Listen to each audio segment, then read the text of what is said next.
ya. Setelah kita masukkan, ya, kita aduk pelan-pelan, jangan sampai menimbulkan ikannya stres, ya pelan-pelan aja, supaya nanti ikannya bisa bergerak dan aktif, ya, dan bisa menyerap vaksinnya dengan tenang, ya. Setelah kita aduk pelan-pelan, kita diamkan selama minimal 10 menit ya, maksimal 15 menit. Oke. Jadi metode pengaburan ini bisa digunakan sampai beberapa kali. Tapi prinsipnya semakin sedikit pengulangannya, maka semakin efektif hasil vaksinasi kita dapatkan. Tapi kalau dia semakin sering diulangi, maka nanti pada pengulangan yang terakhir itu yang tingkat penyerapannya paling rendah. Kan ini digunakan untuk 3.000 ekor ikan yang besarnya sudah seperti ini ya. Jadi kalau ini hanya ada berapa nih? Hanya ada 34, berarti kan masih bisa diulang sampai sekian kalinya kan ya. Ini hanya satu contoh ya Bapak Ibu ya. Kalau yang besar kayak gini, dari metode yang disarankan yang paling efektif adalah dengan cara disuntik. Cuma kalau dari segi aplikasinya kan dia paling tidak praktis ya, karena jumlahnya kan banyak. Jadi bisa menggunakan dengan cara perendaman, tapi dia harus diulangi sampai berkali-kali. Artinya bisa digunakan sampai berkali perendaman.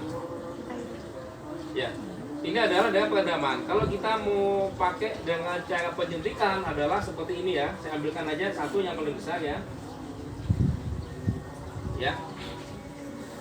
Jadi kalau dosisnya untuk penyuntikan itu kan ada 0,1 per kilogram berat badan. Kalau ini kan bobotnya kan nggak sampai 1 on ya. Paling hanya 30-40 ya. Ada nggak ini 1 on? Nggak sampai ya? 1 on ada? Di bawah 100 gram sih. Ya, jadi katakanlah kalau 1 kilo itu kan 0,1. Anggap aja itu 50 gram. 50 gram ya. Berarti Setengahnya. 0,1 dibagi 10, 0,01. Jadi sangat kecil ya, sangat kecil. Ini kan satuannya adalah 0,1 ya. Ya, sampai 1 mili ya, 0,1 mili sampai 1 mili. Jadi kita bisa masukkan ini adalah setengah dari garis itu, setengah dari garis atau maksimal 1 ya. Jadi kita ini demo ya. Sekali lagi pada saat kita memasukkan, usahakan posisi dari cairannya ini benar-benar di atas ya, jangan sampai ada gelembung udara ya. Jadi supaya posisi vaksinnya benar-benar masuk. Ini nggak apa-apa, tetesannya kebuang nggak apa-apa karena ini sifatnya sudah inaktif, jadi aman. Jadi pada saat kita mengambil pelan-pelan ya, kemudian penyuntikannya bisa langsung di daerah punggung atau di daerah perut. Kita coba dulu daerah punggung ya, berarti dengan cara intramuskuler. Ini agak ini agak stres ya. Jadi posisinya ya agak miring ya. Suntikan pelan-pelan. Masukkan sekiranya sekitar sepertiga dari ujung jarum, suntikan sebanyak setengah strip.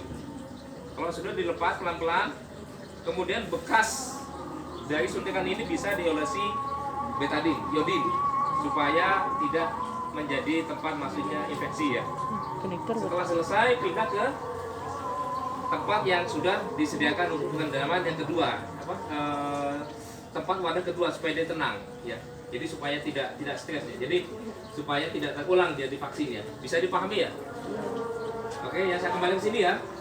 Nanti Masnya bisa mempraktikkan. Terus yang kedua adalah dengan metode intraperitoneal atau penyuntikan melalui rongga perut.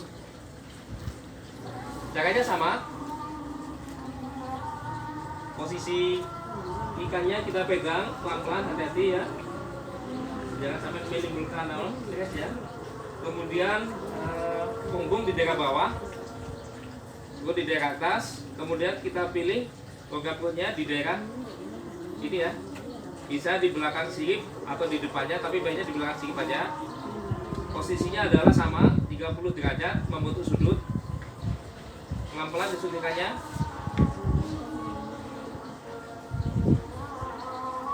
Setelah pikirannya masuk ke itu masukkan. tekan dari strip, itu dilepas. Dan bekas suntikan diolesi betadine. Setelah selesai, kita kembalikan ke bak yang sudah disiapkan dan dipisah dengan ikan yang belum divaksin supaya tidak kevaksin 2 kali. Oke, ini adalah 2 cara dengan metode perendaman dan metode injeksi. Kalau dengan metode pemberian pakan, kita bisa menyiapkan pakan yang mendugikan disesuaikan dengan jumlah ikan. Dan karena pemberian pakan kan 3 kali, kita cukup mengambil atau menghitung dosis vaksin dari pemberian yang pagi saja. Ya. Jadi nanti vaksin yang sudah kita siapkan dicampur dengan pakan itu, diaduk, dicampur dengan kuning telur supaya bisa melekat, dibiarkan beberapa menit supaya dia kena angin, ya supaya lekat. Baru setelah itu kita berikan pada ikannya, nanti biar bisa dimakan. Tapi sekali lagi, kalau untuk pemberian lewat pakan tidak diajukan karena dari tingkat efikasinya atau tingkat keseragaman pembentukan kekebalannya paling rendah dibandingkan dengan metode pengendaman dan metode penyuntikan.